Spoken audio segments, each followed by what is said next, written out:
Good morning, Philippines. This one's for all you guys who are thinking about whether you should start looking at getting a Filipino wife, particularly in an age gap relationship, and whether it's a wise thing or not.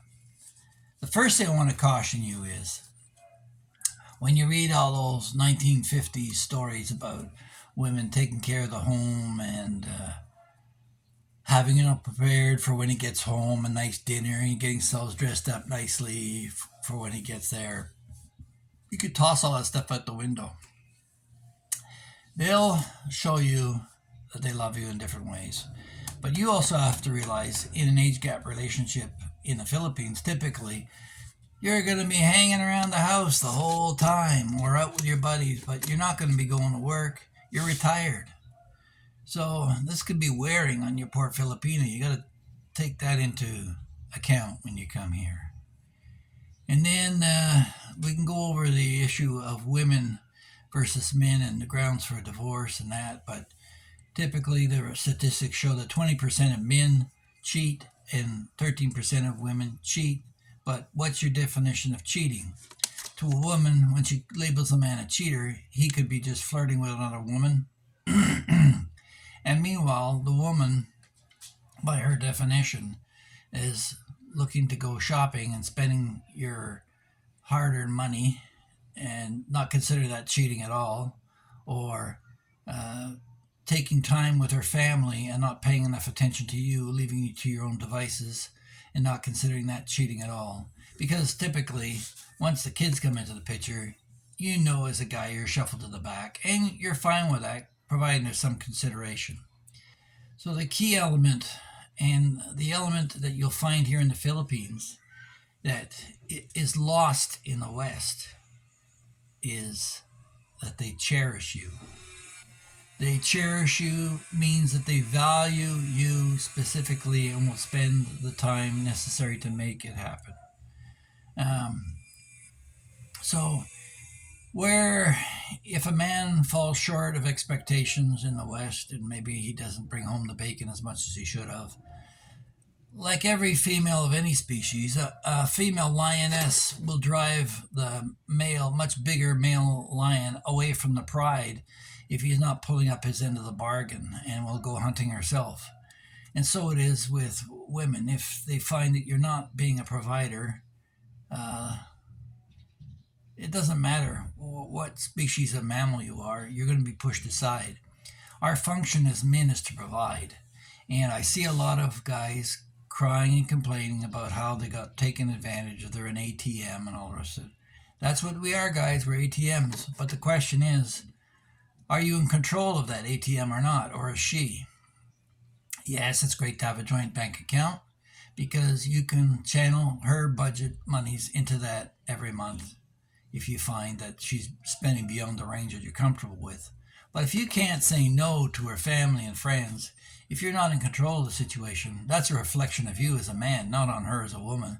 Women will always ask, oh, yeah, you know, the trick to finding out where a woman wants to eat is to ask her to guess where you're taking her for dinner, and what first place she mentions is the place you take her.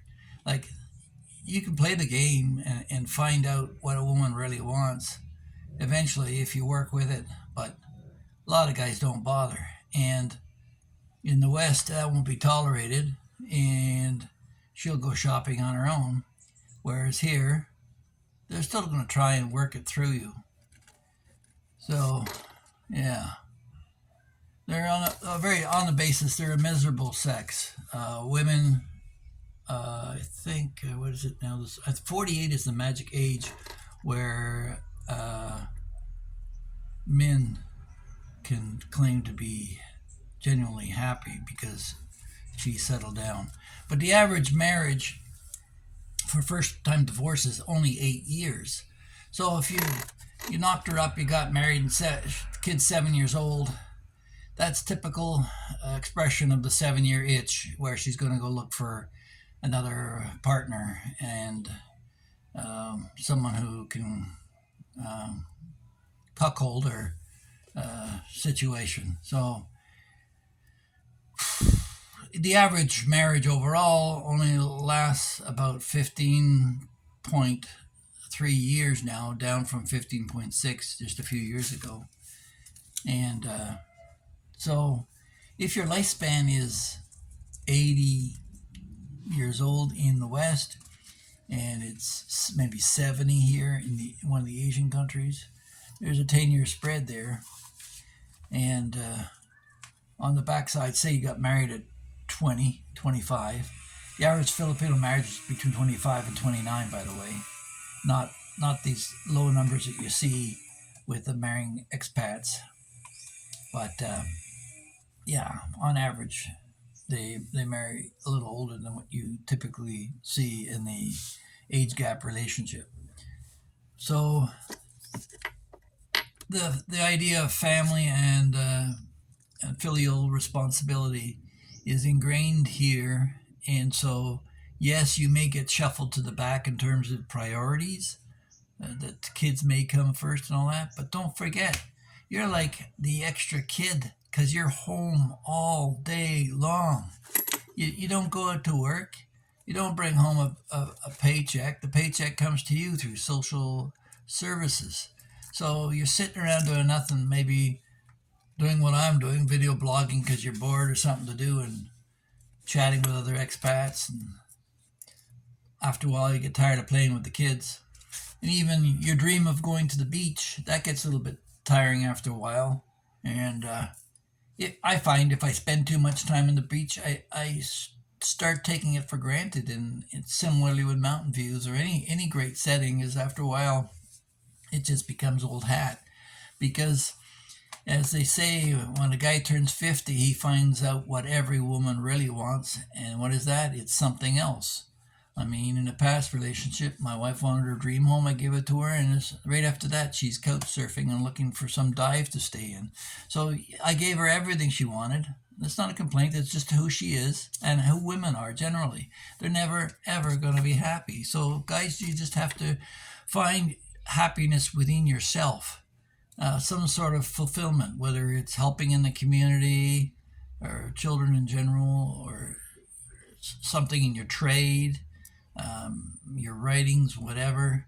I mean, that's generally it. And to all you feminists out there who want to argue the point, if men were pulled out of the workforce tomorrow, your civilization would collapse overnight. All your services are all run by men, so you can stop complaining about the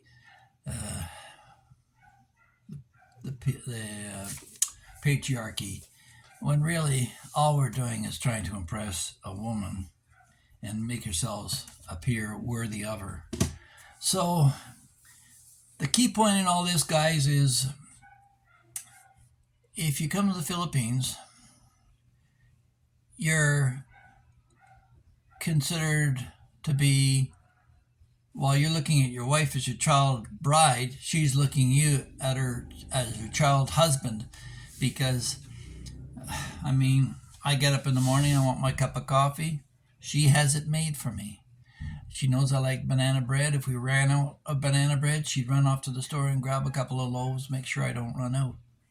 But she'll come to me and ask me for a little bit of money here, a little bit of money there, and I will just keep feeding it, controlling the purse strings like that until we get to the limits of the month, and I'll give her warnings along the way.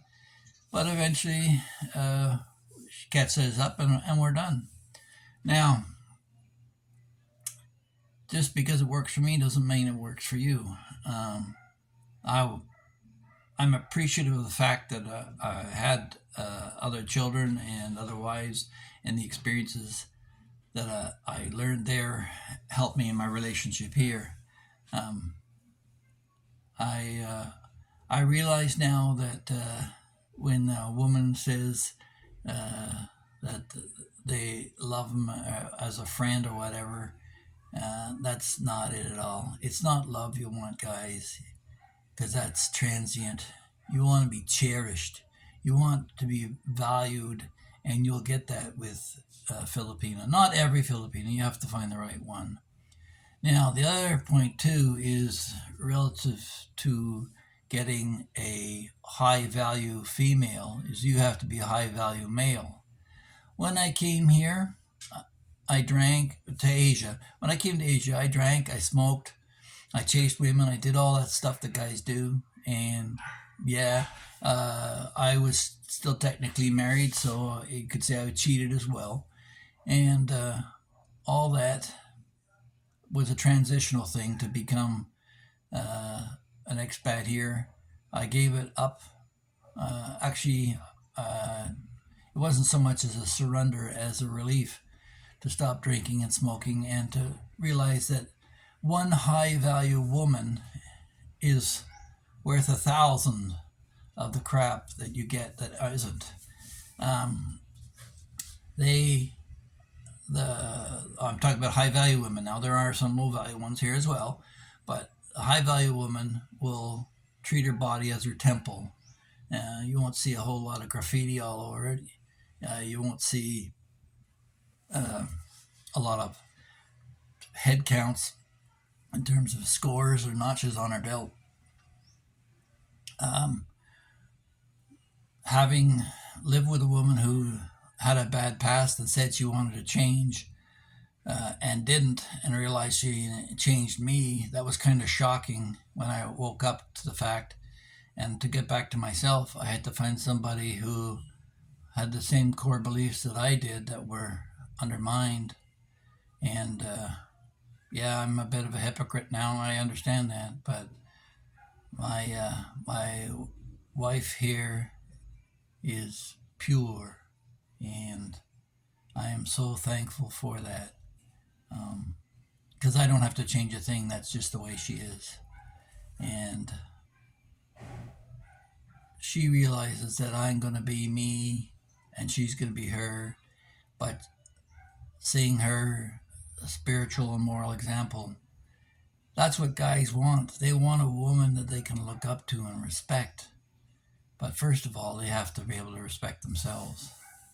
Okay, I've gone on a bit here now. I'm going to pack it in, but if you enjoyed this and would like to discuss the matter further, please a big like, share, and subscribe, and click that notification bell, and we'll see you in the next one. Have a great day. Bye.